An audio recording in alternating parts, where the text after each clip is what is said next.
சிவன் மாந்திரிகம்.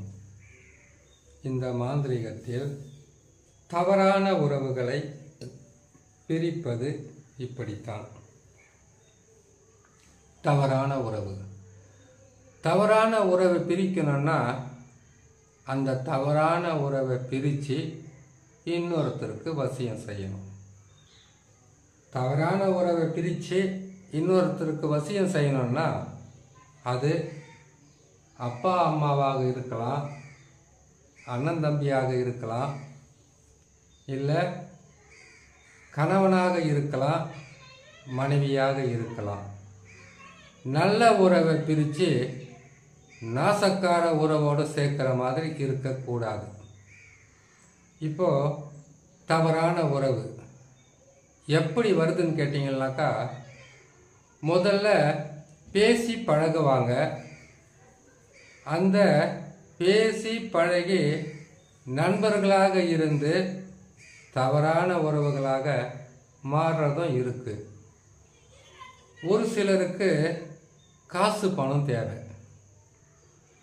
ஒரு சிலர் மேலதிகாரிகளை வசியம் செய்கிறதும், ஒரு சிலர் ஒரு குடும்பத்தில் இருக்கக்கூடிய நல்லவர்களை அந்த குடும்பத்திலிருந்து பிரித்து வசியம் பண்ணிடுவாங்க. வசியத்தை அவ்வளவு சாதாரணமாக எடுத்துடக்கூடாது. ஏன்னு கேட்டிங்கனாக்கா, நீங்கள் நல்லா யோசனை பண்ணி பாருங்கள். குடும்பம், பிள்ளைகள், செய்கிற தொழில், வியாபாரம், அந்த குடும்பத்தை கட்டி காத்துக்கிட்டு என்னாலுமே சந்தோஷமாக வாழற குடும்பத்தை யாரோ ஒருத்தர் கண்பட்டதாலேயோ இல்லை அவங்களுடைய தேவையில்லாத ஆசைகளுக்காக இந்த குடும்பத்தை பிரித்து வசியம் பண்ணிக்கிட்டு இருப்பாங்க. அப்படி வசியமாக இருக்கிறவங்கள தான் தவறான உறவுன்னு சொல்லுவாங்க. அந்த தவறான உறவை பிரித்து நல்ல உறவோடு சேர்த்து வைக்கலாம். இதில் இருக்கக்கூடிய ஒரு மிகப்பெரிய ஒரு கஷ்டம் என்னன்னு கேட்டிங்கன்னாக்கா, தவறான உறவுன்னு ஆயிடுச்சு, அதை பிரித்து வசியம் செய்தோம்னாக்கா அப்பா அம்மா அண்ணன் தம்பி சகோதரன் சகோதரியாக இருந்தால் பரவாயில்ல, நண்பர்களாக இருந்தாலும் பரவாயில்ல, இன்னும் சில தவறான உறவுகளை பிரித்து இன்னும் சிலர் தவறான உறவுகளோடு இணைக்கிறது தான் தப்பு. சரி, தவறான உறவை பிரிக்கிறோம்னாக்கா ஒரு உறவோடு வசியம் செய்யணும்னு சொல்லியிருக்கேன். அதுக்கு 3 உருவ பொம்மை தேவைப்படும். 3 உருவ பொம்மைன்றது பார்த்தீங்கன்னாக்கா, வலது பக்கமோ இடது பக்கமோ 2 உருவ பொம்மை இருக்கும் வெள்ளை நிறத்தில். நடுவில் பார்த்தீங்கன்னாக்கா உங்களுக்கு ஒரு கருப்பு உருவத்தில் ஒரு பொம்மை இருக்கும். இப்போது தவறான உறவை எப்படி பிரிக்கணும்னு கேட்டிங்கன்னாக்கா, நம்ம 3 ஃபோட்டோ வாங்கணும், புகைப்படம் வாங்கி அந்த 3 ஃபோட்டோவில் கேட்டிங்கனாக்கா தவறான உறவை அந்த கருப்பு உருவமாக வச்சுருக்கோம் பார்த்தீங்களா, அது மேலே அந்த கருப்பு உருவமாக இருக்கக்கூடியது மேலே யாரை வசியம் செய்யணுமோ அங்கே தான் அந்த வசியம் செய்கிறவங்களுடைய ஃபோட்டோவை வைக்கணும். 2 பக்கமும் வெள்ளை நிறத்தில் நாம் உருவ பொம்மை செய்து வச்சுருக்கோம். அதை அந்த 2 பக்கமும் தவறான உறவுகளாக இருக்கக்கூடியவங்கள ஃபோட்டோவை அந்த 2 உருவ பொம்மை மேலே வைக்கணும். வச்சுட்டு இந்த வசியம் பண்ணக்கூடிய இந்த உருவ பொம்மை மேலே சுத்த பூஜை செய்யணும். இந்த பிரிக்க வேண்டிய 2 உருவ பொம்மை மேலேயும் அசுத்த பூஜையை செய்யணும்.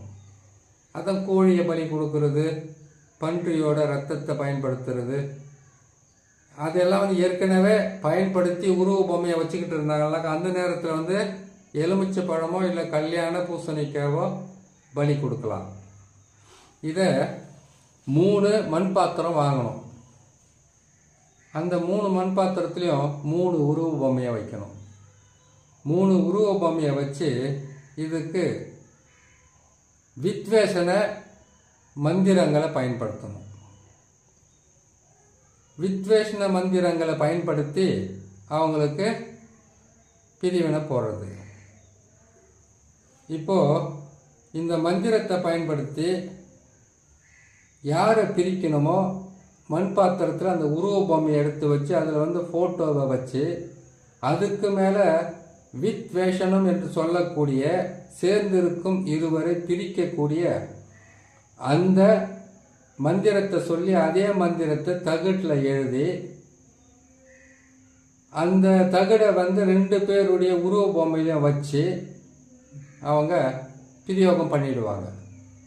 பிரயோகம் பண்ணிவிட்டு எப்படி பிரயோகம் பண்ணுவாங்கன்னு கேட்டிங்கன்னாக்கா 2 உருவ பொம்மையும் எந்த பொம்மை வசியத்தில் இருக்கோ அந்த பொம்மையை தலைகீழாக திருப்பிடுவாங்க. தலைகீழாக திருப்பி பன்றியோட இறைச்சி உதிரம் அதனுடைய முள். இப்போது பன்றியோட உதிரத்துக்கு மாந்திரிக சக்தி அதிகம் நல்லா தெரியும்.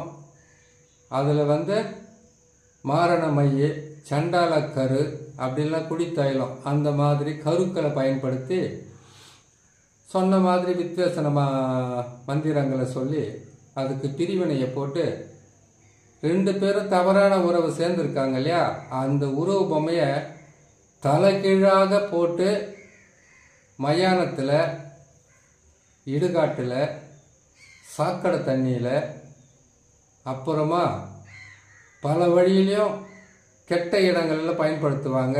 ஏன் இது இன்னும் கூட மயானத்தில் இருக்கக்கூடிய ருத்ரபூமியில் கூட அதாவது கேட்டாக்கா மயான சாம்பல் இருக்கிற இடத்துல கூட பதிப்பாங்க.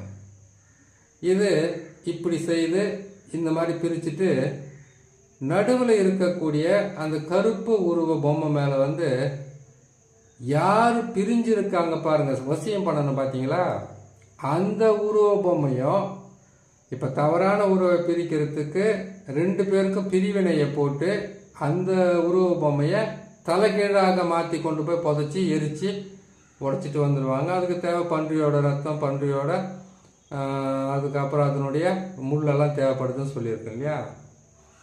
இப்போ இதுக்கு கேட்டிங்கன்னாக்கா அதில் ஆணாக இருந்தால் ஆணை பிரிச்சுடுவாங்க, பெண்ணாக இருந்தால் பெண்ணை பிரிச்சுடுவாங்க.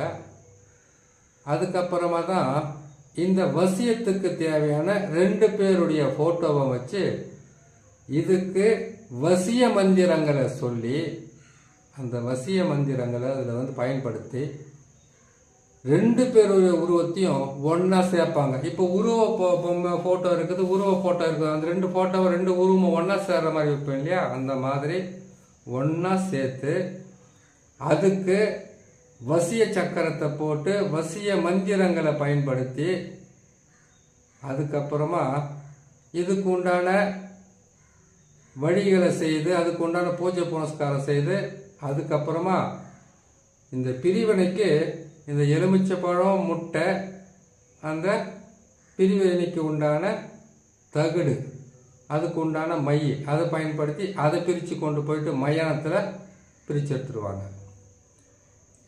வசியத்துக்கு மாமரம், புளிய மரம், ஆற்று மணல், நீரோட்டமான இடம், வாழை மரத்துக்கு அடியில் இந்த 2 உருவ பொம்மையை கொண்டு போய் அந்த இடத்துல புதைச்சி வைக்கிறது, கட்டி வைக்கிறது. இந்த 2 உருவ பொம்மையும் ஒன்று மேலே ஒன்று வச்சு அந்த புகைப்படத்தை வச்சு தகடை வச்சு கட்டி மந்திரங்களை சொல்லி 2மே ஒன்றா சேர்த்து கட்டி கொண்டு போய் சொன்ன மாதிரி வாழை மரத்துக்கு அடியில் புதைப்பாங்க, மாமரத்துக்கு அடியில். அதுக்கப்புறமா ஏரினா சுத்தமான தண்ணி இருக்கிற இடத்துல புதைச்சி வைப்பாங்க. இப்போ சுத்தமான தண்ணி தான் இருக்கும் ஒரு சில இடத்துல, மற்ற இடத்துல இருக்குமில்ல தெரியல. ஆனால் ஓடைகளிலும் காணாறுகளிலும் மணல் பகுதியில் கொண்டு போய் ஆற்றுலலாம் புதைச்சாங்கன்னாக்கா சுத்தமான நீரை தான் இருக்கும். அந்த மாதிரி இடத்துல புதைச்சி வச்சாங்கன்னாக்கா எந்த தவறான உறவாக இருந்தாலும் தவறான உறவுலேருந்து பிரிஞ்சு அவங்க வசியமாவாங்க. இதில் ஒரு மிகப்பெரிய ஒரு மனக்குழப்பம் என்னன்னு கேட்டிங்கனாக்கா, தவறான உறவாக இருக்கிறவங்களை பிரித்து கணவனோடு சேர்த்து வச்சாக்கா மாந்திரிகர்கள் செய்ய வேண்டியது அவங்க சந்தேகப்படாமல் சண்டை போடாமல் அவங்களுக்குள்ள மன வருத்தம் இல்லாமல் அந்த 2 தம்பதியும் நல்லபடியாக வாழற மாதிரி செய்து கொடுத்தாலும் சரியாக போயிடும். வசிய சக்கரங்களை எழுதும்போது இணைப்பிரியாத தம்பதிகள் மாதிரி போட்டு கொடுக்கறது தான் மிகவும் உதவியாக இருக்கும். அதனால் தவறான உறவுகளை பிரித்து வசியம் செய்தால் இப்படி தான் செய்வாங்க, இப்படி தான் செய்யணும். இல்லை இன்னும் சிலருக்கு பார்த்தீங்கன்னாக்கா அவங்களுக்குன்னு சில விதிமுறைகள் இருக்கும். சாதாரணமாகவே மிளகு சாரணை சொல்லக்கூடிய ஒரு தாய்த்தால் ஜென்ம பகையாக இருக்கக்கூடிய உறவுகளையும் ஜென்மத்துக்கு மறக்க முடியாத அளவுக்கு வசியம் செய்து கொடுக்கும்.